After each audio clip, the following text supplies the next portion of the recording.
Today we're going to learn Luther Strong's version of Glory in the Meeting House. He recorded this tune in 1937. Alan Lomax was going around the country recording people to preserve their music, and he was lucky enough to come across Luther. So this tune was recorded in 1937. If you think about that, that was 69 years. So that's a lot of time for the tune to change over the years. And it's like that game you play as a kid where you whisper a sentence to the person next to you and they whisper the same sentence to the person next to them. And before you know it, it gets out of hand and you have a completely different sentence. It just changes over time. That's what's happened with this tune. You know, it's still the same tune, but there are a few subtleties that have changed. The tune used to be more tonally ambiguous and very crunchy, and now it's been slicked over. And I think, you know, the original recording is played really fast, and I think people hear what they want to hear and what they're used to hearing, and something that's smoother versus sort of off-colored sounds.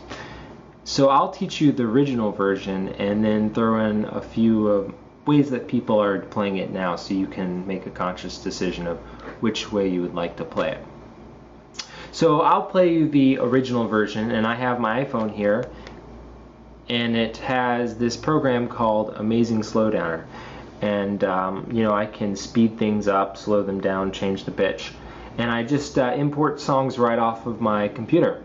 So I slowed it down, this tune, because I was listening to the original version. It was really fast and I couldn't tell. Something was very different from the way that I hear it nowadays from the original version, and I really liked the original and I wanted to know.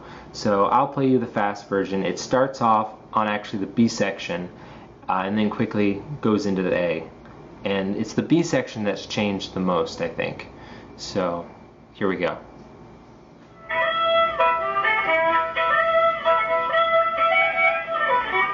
Here, A section.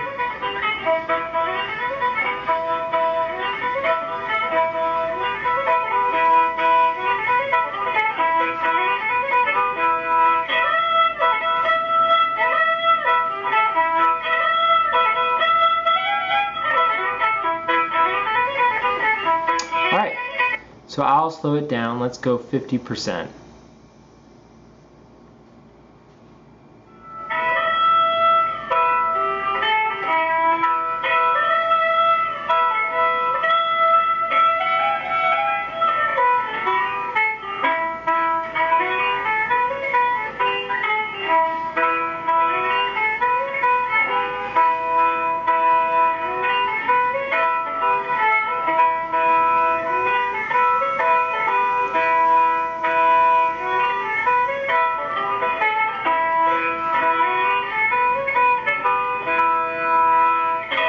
This is the B section.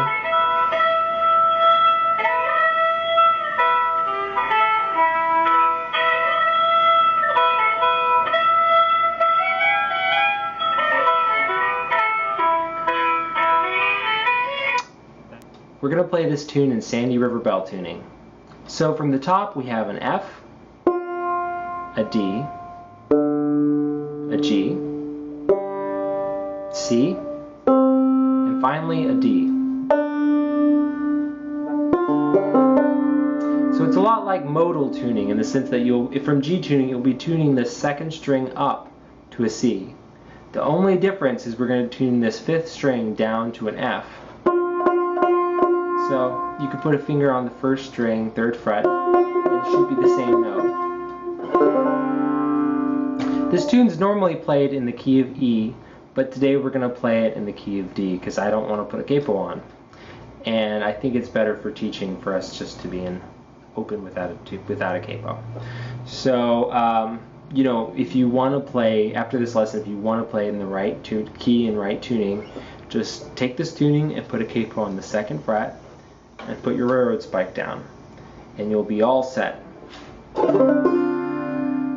So most people know this tuning from Cumberland Gap or Sandy River Bell, lots of great tunes, and they're usually major. You know, you have this sort of major sound going on. But this one's minor. And it's great because the root the low note is the root of this minor chord that we're making. Right now it's a D. We have a D right here. If you had a capo on, it would be E. So a few more things before we start learning this tune. The A section has a call response and then call with a final response. So remember, you know, you can get a lot from just remembering those lines: call, response, call, final response. So if you look at the tablature, the first 4 bars, you're actually going to repeat that 3 times. So you'll play call, response, call, final response. Then you'll do it all over again, and then you'll do it one final time before you go on to the B section. And the B section is 8 bars, and you're only going to play that once, and then you go back. So there you go. Let me play it for you.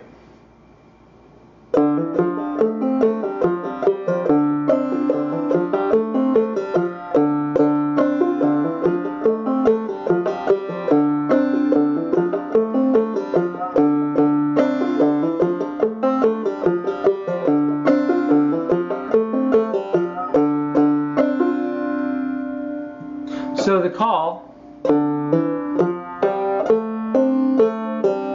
with the response, same call with the final response.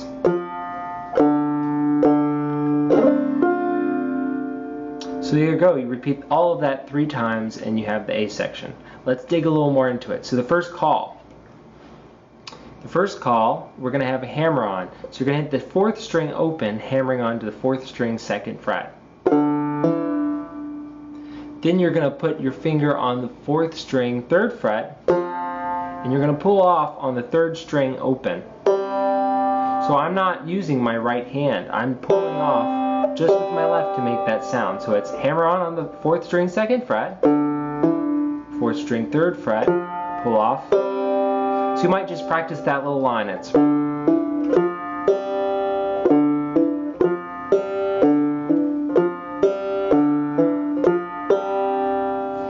some people that might be a little hard because they've never played a pull off without hitting it. It's something to practice. The next line. So this is another one of those pull-offs where you don't use your right hand. We'll put our finger on the 3rd string 2nd fret, and we'll hit the 3rd string, and then pull off on the 2nd string without using our right hand. So, and then you're going to hit the 3rd string 2nd fret and pull off open. So you have 3rd string 2nd fret, pull off open, hit the 3rd string again, pull open. So that is the first call. Those 2 lines you have, and then, and together they sound like this.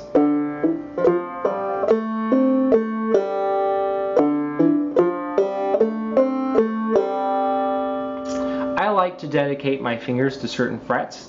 So my first finger is going to cover the 2nd fret, and my middle finger is going to cover this 3rd fret. So when you're playing that line, hammer on using this finger. Then when you get to the 3rd fret, use your middle finger. So it's, and then, so your fingers get dedicated to areas. And it kind of makes sense. It keeps your fingers from getting cluttered, and it'll get to a point where you don't have to think about it. So that's the call. So practice that and remember that line, because you're going to play it, let's see, 1, 2, 3, 4, 5, 6 times in that A section. So remember it. That's only the first time we're going to play it. Now for the response is, so we're going to hit the 4th string 3rd fret. Then we're going to pull off on the 3rd string, again without using our right hand. So it's, and then you're going to do a little drop thumb. You're going to leave this finger down, and your thumb's going to land on this 4th string. So our finger's going to land on the 3rd string, and our thumb will land on the 4th. So it's 3rd, 4th. So it's, A lot of people say drop them on this lower notes kind of hard, these interior strings, because it's hard to have your reference point where you're not always landing up here or down here. So that'll be a hard one to practice if you're not used to it. So that line again is 4th string, 3rd fret, pulling off on the 3rd string, then hitting the 3rd string with your thumb landing on the 4th. So next you're going to put a finger on the 3rd string, 2nd fret, and hit the bass note, the 4th string, with the strum top. And that's all of the response. It's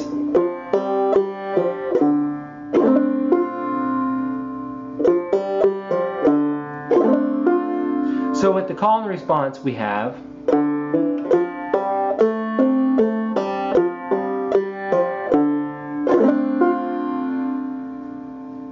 so now we're going to play that same call again, because remember we have call, response, call with a final response. So we're going to play that same call again, and I'll let you guys, if you need to, just pause it and go back to that first call. So that first call was, now we have our final response. Super easy. We're going to put our finger on the 4th string, 3rd fret, and we're going to hit it. Then we're going to hit the 4th string open twice. And then put your finger down on the 3rd string, 2nd fret with the strum top. So 3rd string, 4th fret, 4th string open twice with the strum top. That's the final response. Super easy. So you already know the last call, and the final response is really easy. So you have call, response, call, final response, and you repeat all of that 3 times. And I'll play it one more time slowly so you can try and play along. Alright, 1 and 2 and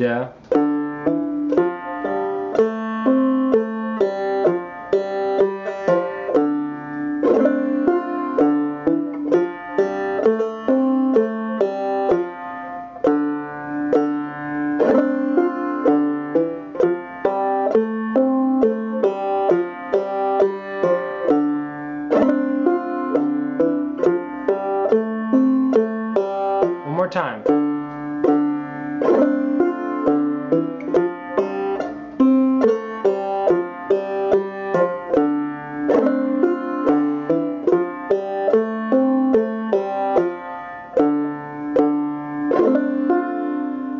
Not for the faint of heart. Let's talk about the form of the B section of Glory in the Meeting House. There's 8 bars to this B section. The first 4 bars is call, response, call with final response. Then you have the last 4 bars, which is going to be the same call with a similar response to before, but not quite the same. Then you're going to have a whole new call with the same final response that you're used to. So again, 8 bars, call, response, same call, final response. Then you're going to have same call with similar but different response, whole new call, final response that you're used to. So there's a lot of new territory in here and also a lot of old territory that you already know. So I'll play you the first call and response.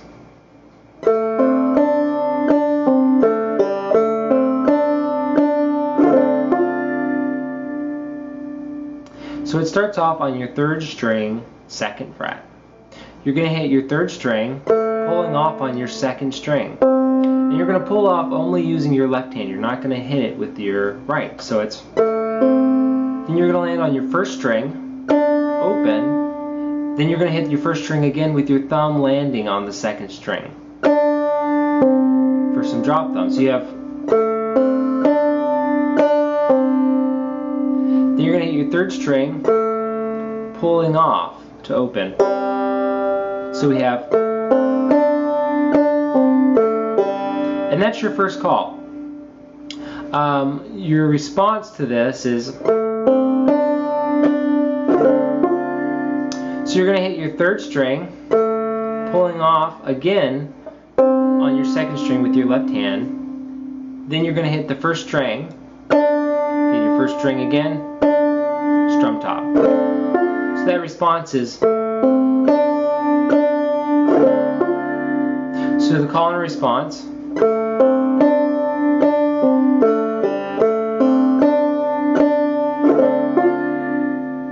Now you're going to play that same call again with a new final response. So this final response is, so you're going to put a finger on the 4th string, 3rd fret, and you're going to hit the 4th string, pulling off on the 3rd string open. Then you're going to hit the 3rd string with your thumb landing on the 4th string, 3rd fret. So it's, and then hit the bass open, strumming, while making this D chord. It's a 3rd string, 2nd fret. So that final response is,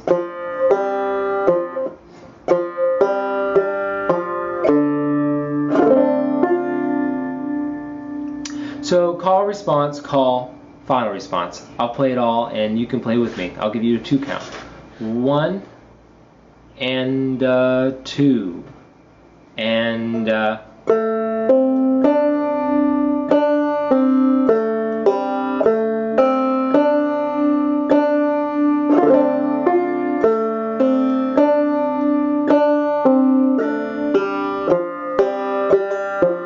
do it again.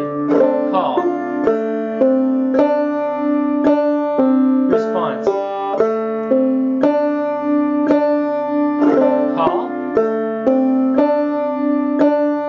final response.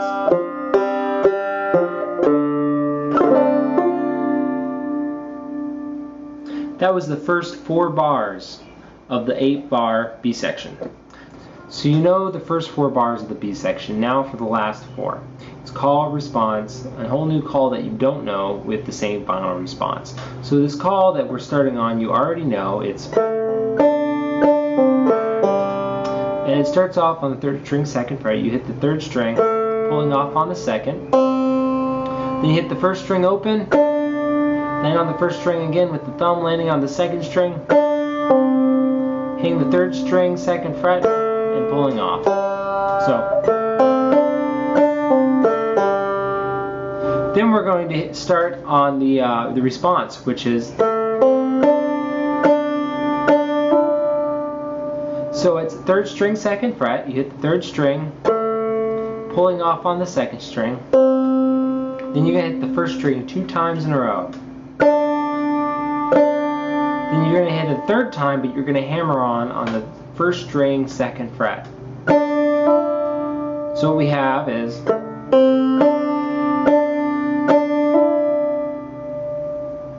so call and response that we just played is,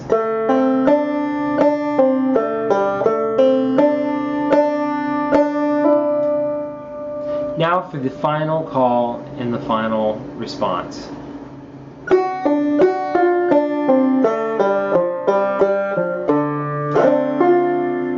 That's going to start off on the 1st string, 4th fret.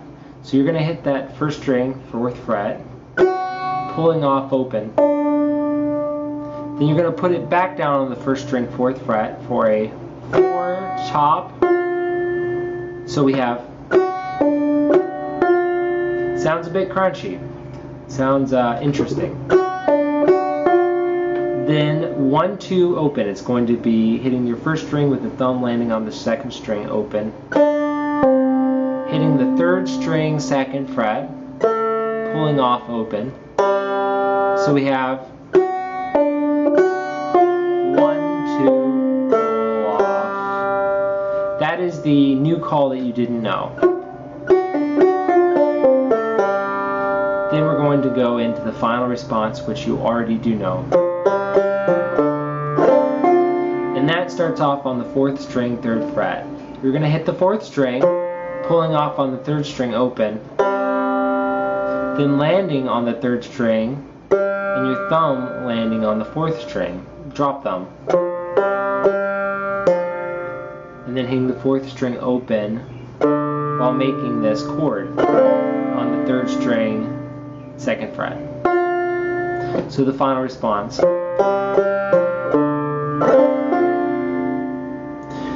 So those last 4 bars that I just played you, just taught you, let me play them for you. I'll give you a 2 count and we can play it together. 1 and 2 and I'll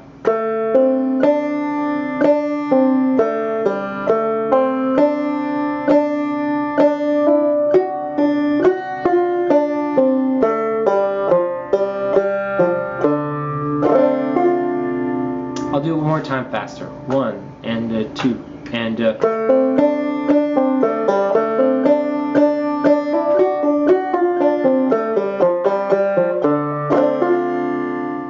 So if you wanted to make this a little more slick and smooth over, instead of going, you do the same thing, but instead of playing that note here on the 4th string, or 4th fret that is, you'd move it to the 3rd fret. So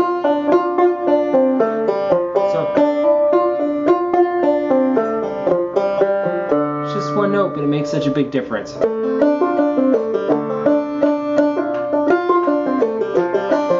Instead of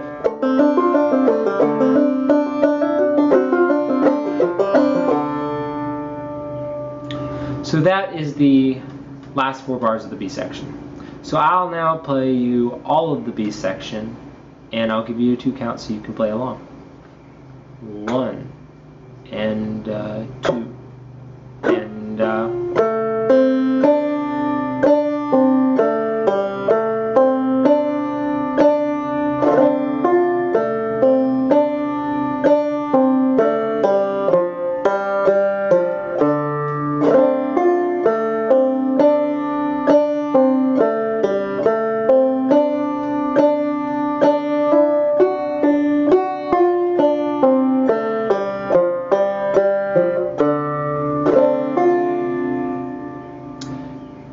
now I'll play you the A section with the B section. I'll give you another 2 count. 1 and 2 and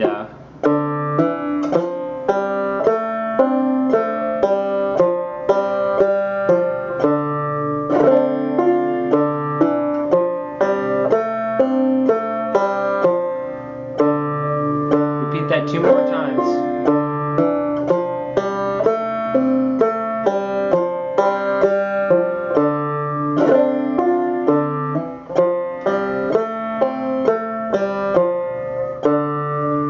Do it again.